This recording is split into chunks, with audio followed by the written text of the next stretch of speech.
Footsteps, chapter 28. Man possesses a God-given quality, which is to receive the things of God and give them forth to the universe.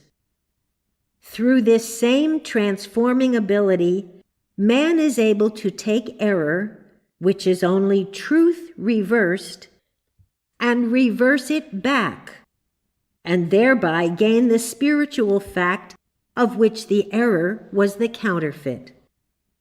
It would be similar to one's turning a glove right side out that had been handed to one turned inside out.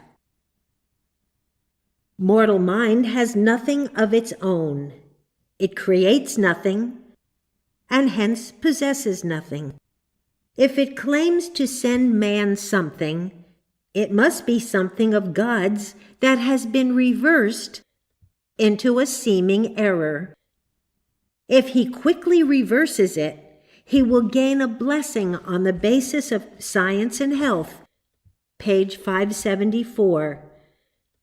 Note this, that the very message or swift-winged thought which poured forth hatred and torment brought also the experience which at last lifted the seer to behold the great city, the four equal sides of which were heaven bestowed and heaven bestowing.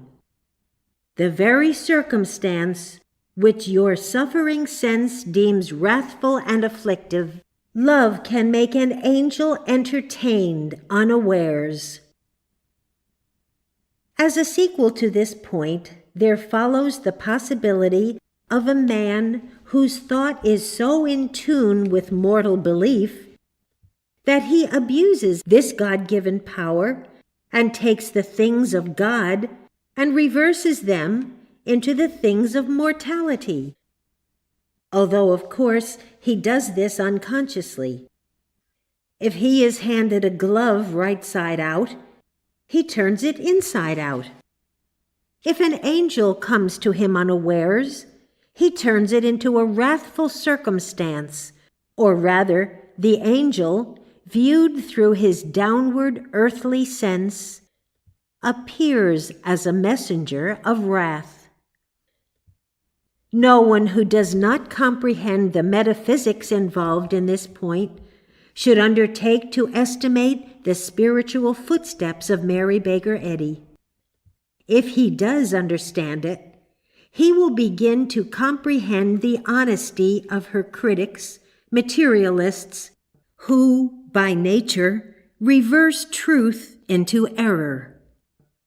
Hence, instead of appearing as an angel of light to this age, she was considered by them as a mistaken plagiarist, and one who distorted the simple teachings of the Bible.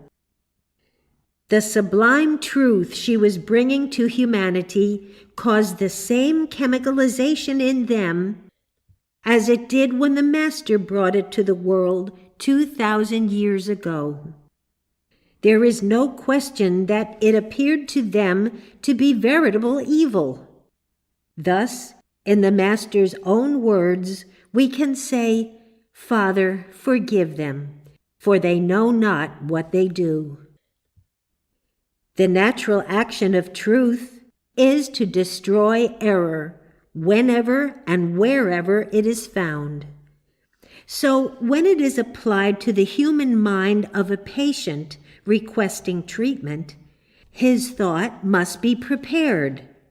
Furthermore, the direct effects of truth must be softened, lest the action of a scientific treatment result in an outward expression that would be similar to the effects of evil.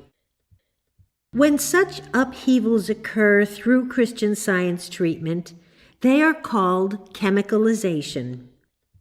Does not this explanation unfold why Mrs. Eddy stirred up so much hatred against herself?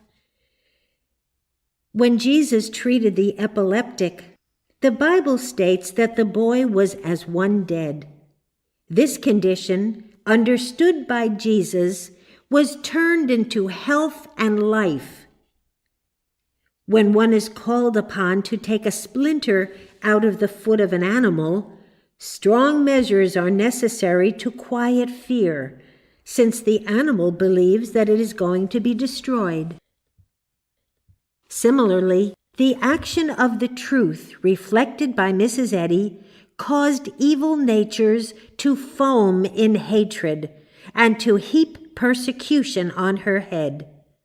This condition indicates the necessity for every Christian Scientist to heed such a possibility and to establish the fact that man desires only good, seeks only good, and to affirm that no action of animal magnetism can make the good which must accrue to man as the result of having evil purged out of him seem to be evil.